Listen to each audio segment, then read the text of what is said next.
Okay, the breakfast show continues with sport. I am Ijoma Victor. Okay, let's head straight to Rwanda, where Rwanda's RSSB Tigers defeated Angola's Petro de Luanda 90-88 to win the 2026 Basketball African League BAL Championship, which took place at the BK Arena in Kigali, Rwanda, and reached fans in 214 countries and territories.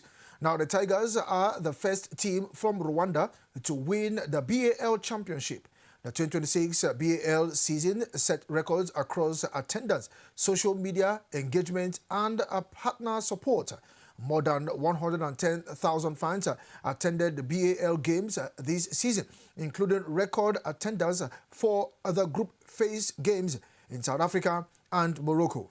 Now, the BAL generated a record of more than 1.1 billion views on social media this season, and a record 22 marketing, merchandising, and institutional partners supported the league throughout the season. Now, following the games, BAL President Amadou Galofol and FIBA African President Anibal Manabe presented the RSSB Tigers with the BAL Championship Trophy, and Tigers guard Craig Randall won with Hakeem Olajuwon's trophy for winning the 2026 BAL Most Valuable Player Award.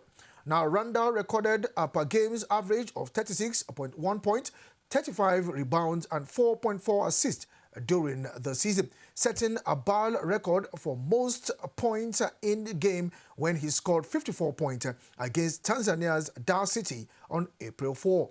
The Tigers went 6-2 during the Kalahari Conference Group phase and playoffs, defeating Morocco's FUS Rabat and Egypt's Al Ali in the quarterfinals and semifinals respectively to advance to the championship. Now, Libya's Al Ali El Wail defeated Al Ali 106-98 in the third place game. Now, the BAL has also announced the Coach of the Year, a Defensive Player of the Year, Sponsorship Award winner, All BAL First Team, All BAL Second Team, All BAL Defensive First Team, All BAL Defensive Second Team, and Ubuntu Award winners.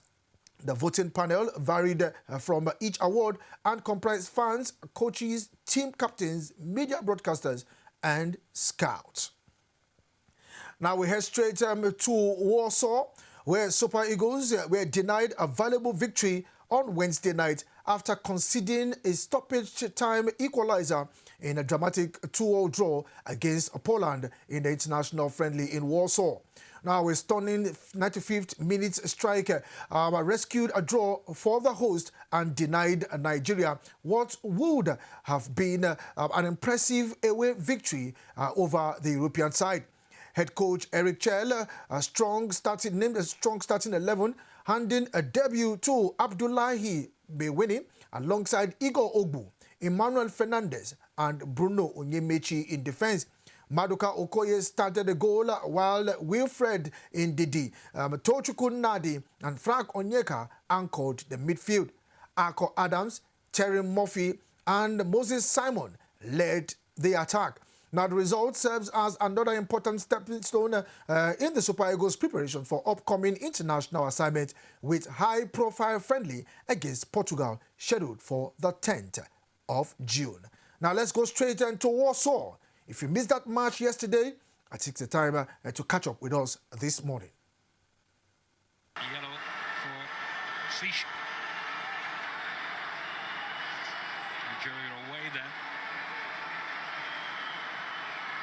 Simon trying to break away. That was a lovely flick here. Swiderski just couldn't get the turn on it. There was a bit of a spin on the ball, wasn't there? Spun away from Swiderski.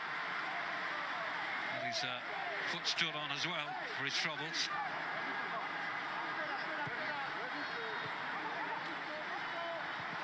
Good play, Akor. It's a very tricky customer. It's a lovely ball inside now. All about the cross here and a goal. And it's him, Murphy. Scored at the weekend. Well, is it offside though? Yeah, flag is up.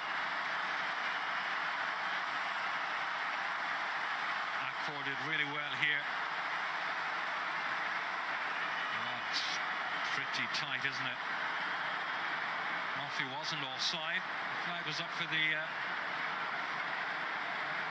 earlier in the move. That was that flick again. Swiderski got stood on. One the referee missed. That could be painful. The referee's just checking this, I think. Good cross, inch perfect from Murphy. What's the decision? A goal. Nigeria can celebrate for a second time. Yeah, Potulski's toe playing them on.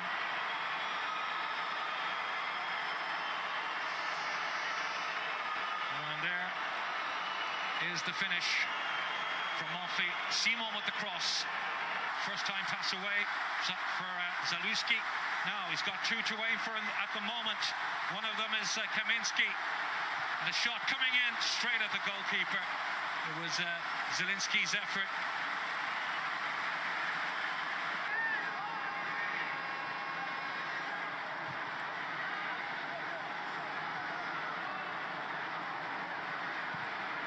Potulski.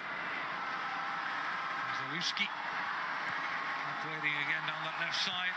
Swinging over the cross. And that will be out for a corner kick. Right on 45 minutes. Flicked on. And there to be hit. And in the back of the net.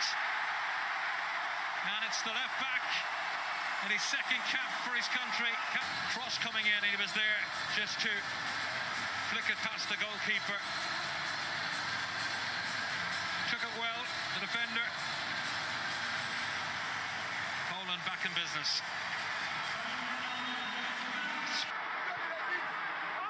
Foul. Just doesn't look sharp tonight, the captain. It's had a long, hard season, isn't he, the 37-year-old? They're checking something here. The referee has been told to look at the monitor. Is that a handball against the substitute? And having a look. Yeah. Handball, penalty. Chance for Nigeria to go back in front. Rabara. Save this, or will Nigeria hit the front? With 77 minutes played in Warsaw. There's the penalty kick. Is it a good one? It is. Never in doubt, really. Nigeria have retaken the lead.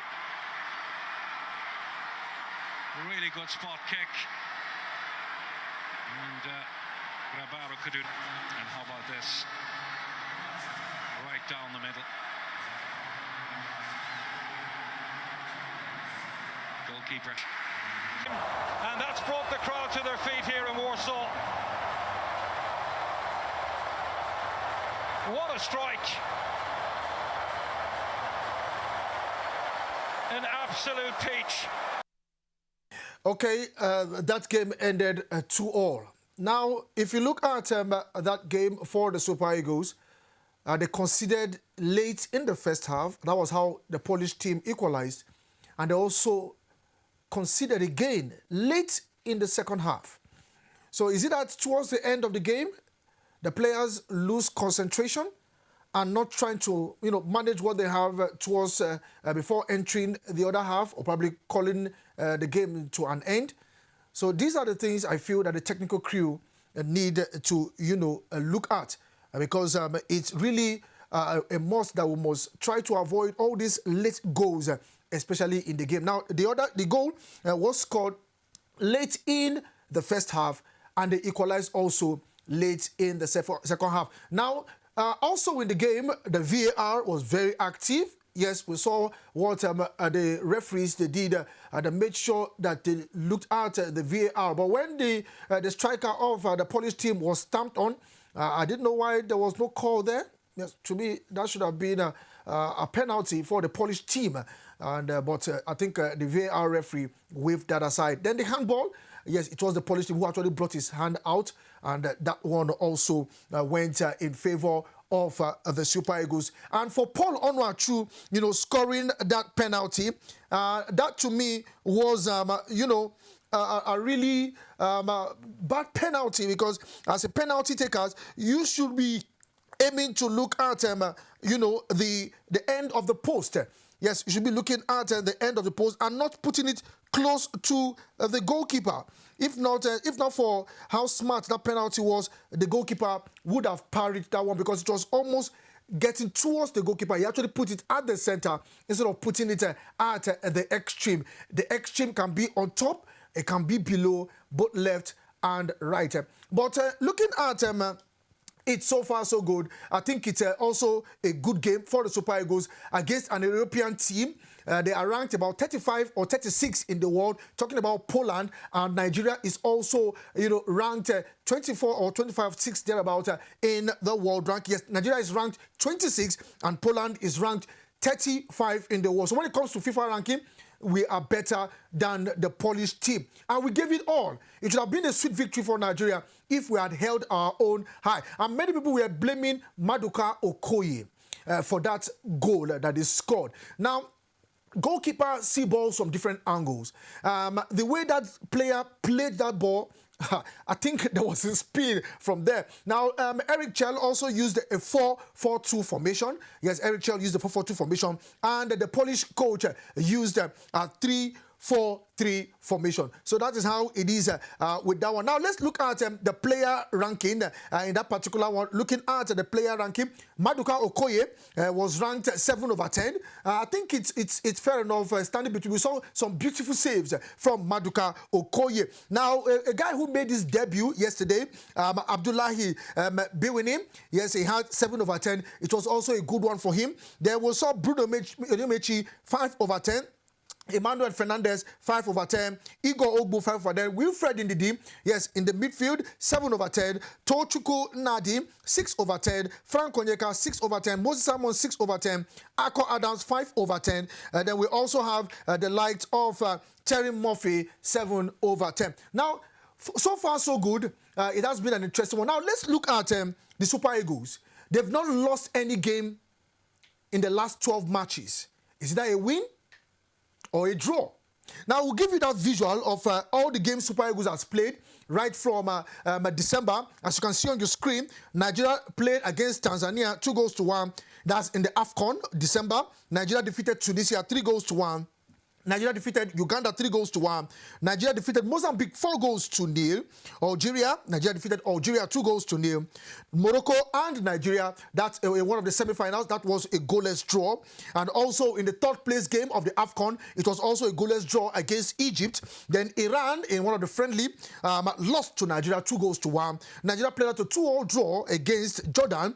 Nigeria also defeated Zimbabwe in the Unity Cup 2-0. Nigeria spanked Jamaica 3-0 in the final of the Unity Cup. Then now Nigeria played a 2-2 draw. So for Eric Chell, it has been 12 match unbeaten. So let's see how we point out when we face another European side on the 10th, and that is Portugal. Now let's head straight to ranking. The Nigerian Premier Football League was conspicuously missing from the list of 69 domestic leagues that will be represented by the players at the 2026 FIFA World Cup in the United States, Canada, and Mexico.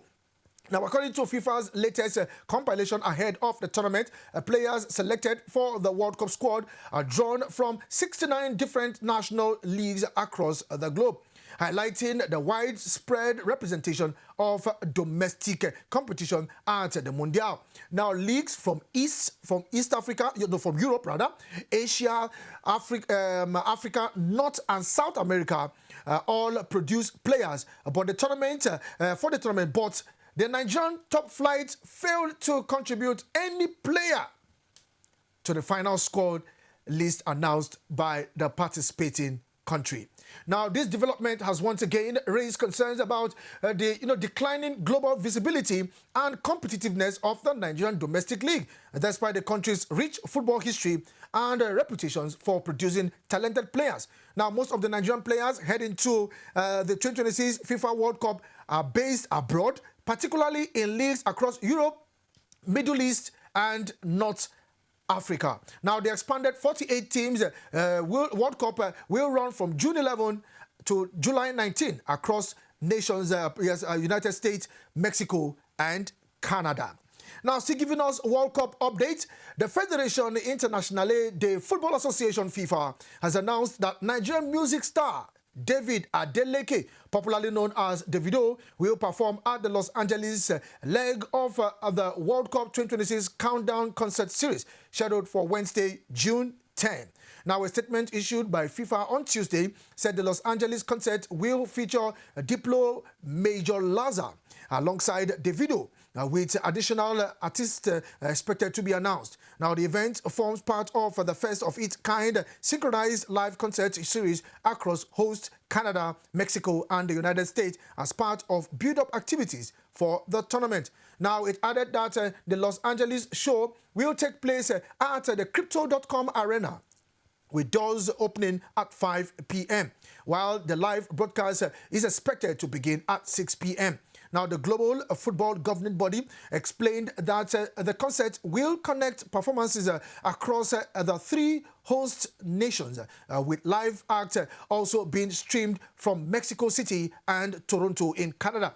Now, FIFA said fans can purchase tickets starting from Wednesday, June 3rd, that was yesterday, at 10 a.m., while the concert will also be broadcast globally via FIFA digital platform, including a live stream on the FIFA World Cup TikTok account, which will serve as exclusive social media live stream partner.